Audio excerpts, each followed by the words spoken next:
garder la frontière avec le Bénin fermée et la frontière avec le Bénin restera fermée tant que le Bénin ne comprendra pas que le combat que nous faisons, ce n'est pas contre le Bénin que nous le faisons, c'est contre les troupes françaises de déstabilisation qui sont sur le territoire béninois et qui peuvent nous nuire. Certains esprits éclairés disent non, il faut concentrer des hommes, des FDS sur le pont pour contrôler. Mais il faut que les gens parlent de ce qu'ils connaissent, de ce qu'ils maîtrisent. Ça me fait plus de 40 ans de carrière militaire. Vous croyez que même si je suis le dernier, je ne dirais pas le mot, de la classe, je ne suis pas en mesure, à travers le savoir, juste empirique, de décider à partir d'analyses pertinentes, à plus forte raison que je ne suis pas seul. Il y a des collaborateurs, bien sûr. Et dans tous les domaines d'expertise, que des individus qui, à longueur de journée, sont dans leur fada, pensent que nous sommes les méchants. Non. Il n'y a pas de traitement différencié entre la frontière du Bénin et la frontière du Nigeria.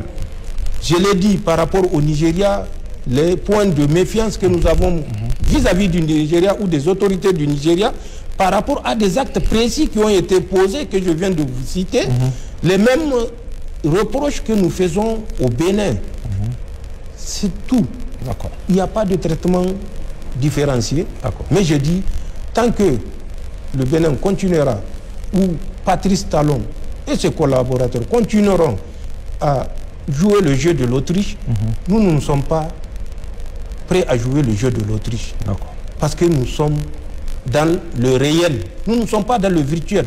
C'est nos hommes qui tombent. C'est nos civils qui tombent.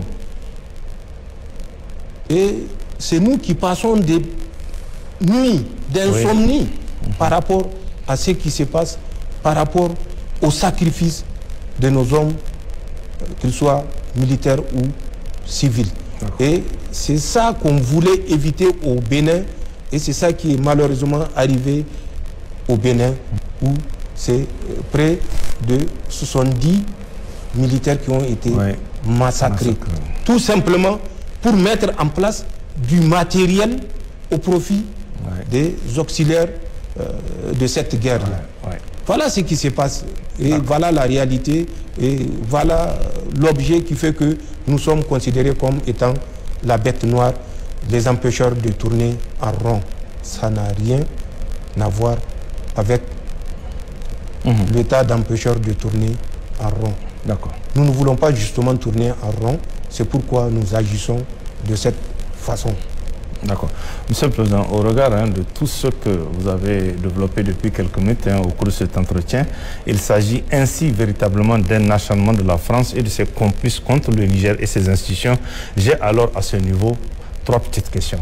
Premièrement, quelles sont les raisons de cet acharnement et de leur volonté irréductible de nous déstabiliser, alors que l'on peut penser, après tout ce qui s'est passé depuis le 26 juillet, qu'ils ont bien compris la leçon et que l'on peut aller de l'avant?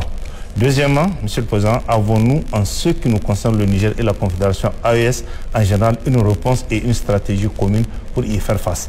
Et enfin, troisièmement, quel doit être dans cette stratégie le rôle de nos populations en termes de mobilisation, de sensibilisation et d'engagement patriotique, sachant par ailleurs que certains de nos compatriotes se plaignent souvent des difficultés dans leurs relations avec les autorités administratives qui ne prennent pas en compte avec la diligence requise les informations qu'ils leur donnent.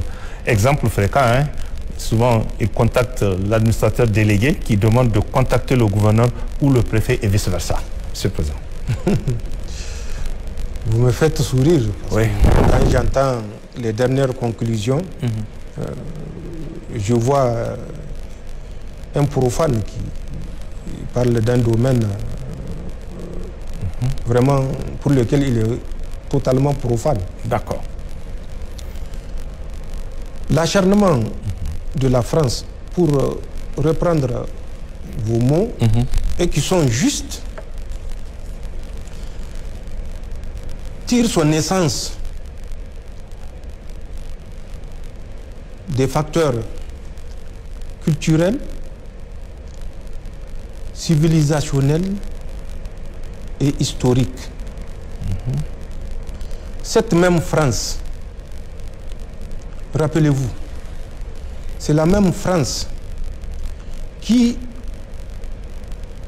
a comme maître tacticien hors pair Napoléon. Oui. Le même Napoléon, c'est ça, qui avait dit que le mot, je n'aime pas l'utiliser, mais l'africain, lui, c'est pas le mot qu'il a utilisé. Le mot, c'est un mot que je ne prononcerai jamais. Il dit, ne connaît pas la liberté. Donc, il faut lui servir toujours le repas de l'asservissement, de l'esclavage, du mépris et de la domination. Ça, c'est encore des mots allégés par rapport à ce qu'il a fait, ou il a dit. C'est le même Napoléon, déjà vers 1796, va envoyer des navires pour soumettre Haïti. Nous savons comment ça s'est terminé. Le mépris avec lequel ils ont abordé le peuple haïtien a été honteusement révélé parce que le peuple haïtien avait mis en déroute et capturé plusieurs dizaines de navires français transportant des hommes pourtant aguerris contre des populations de fois désarmées.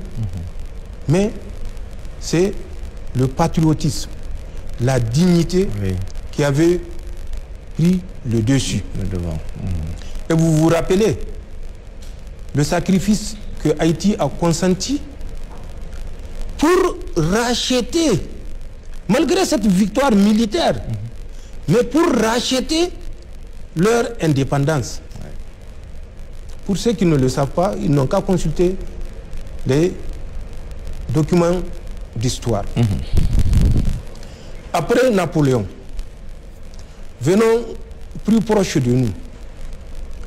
Vous vous rappelez la fameuse phrase de Nicolas Sarkozy quand il était à l'université Cheikh Anta Diop de Dakar au Sénégal.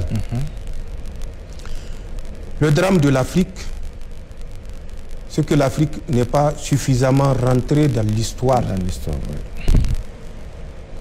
Ça, c'est aux Africains qu'on dit ça. Et où? À Cheikh Anta Diop. Je dis bien Cheikh Anta Diop. C'est tout un symbole. Hein. L'égyptologue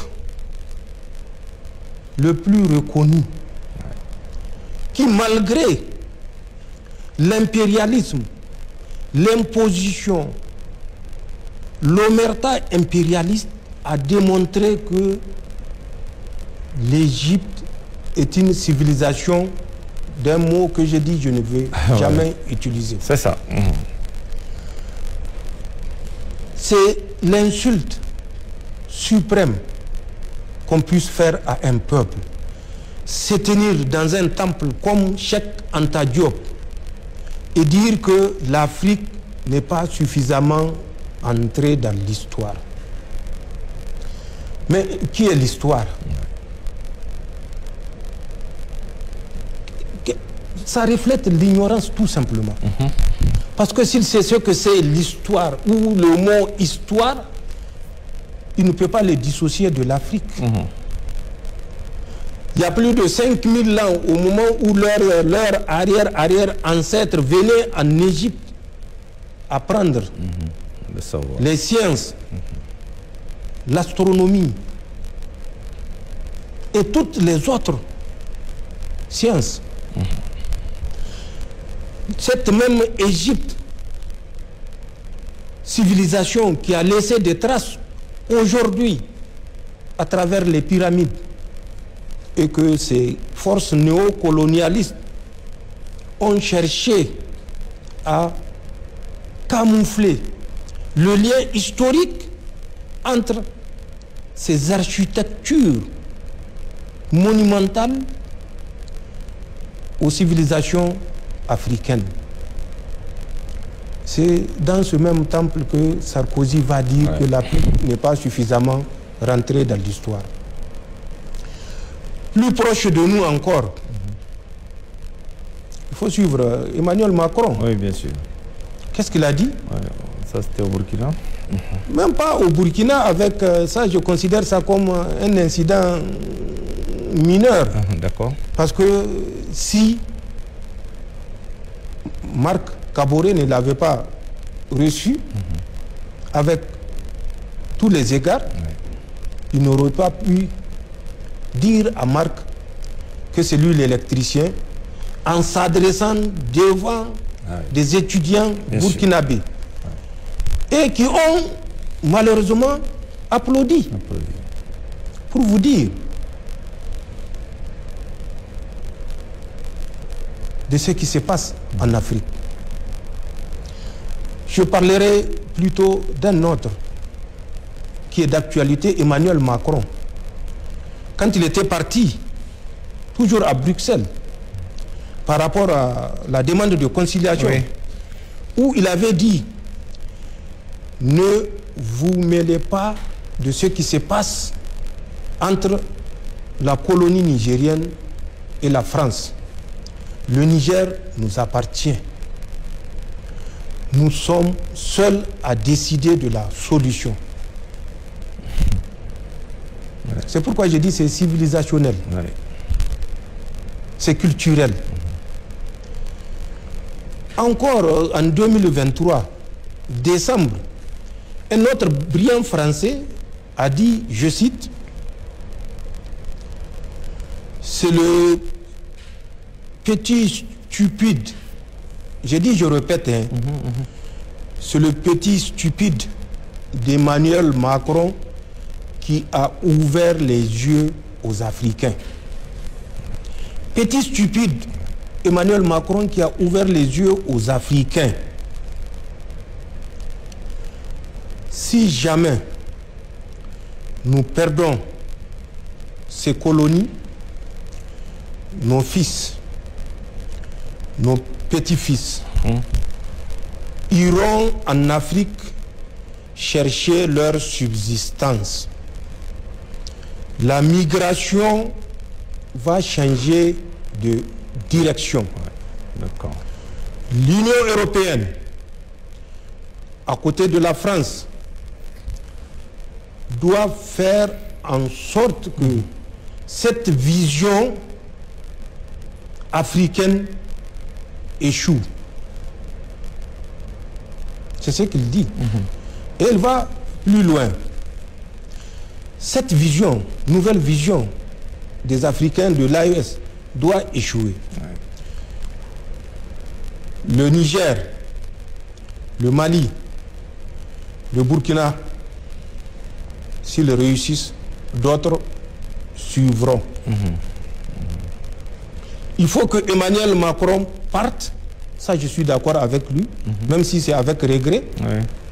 Il faut que Emmanuel Macron parte où la France en souffrira. L'Afrique n'a pas d'histoire. La même chose que Sarkozy avait annoncé. Tout à fait. L'Afrique n'a pas d'histoire et en conséquence, ça c'est sa conclusion, l'Afrique ne peut pas dominer le monde. Mais l'Afrique n'a pas besoin de la permission de quelqu'un pour dominer le monde, puisqu'elle l'a déjà dominé à un certain moment où ce monde duquel il se réclame n'avait aucune existence humaine ou organisationnelle. Je ferme la parenthèse. Et c'est pourquoi je dis, tout ce qui se passe, cet acharnement,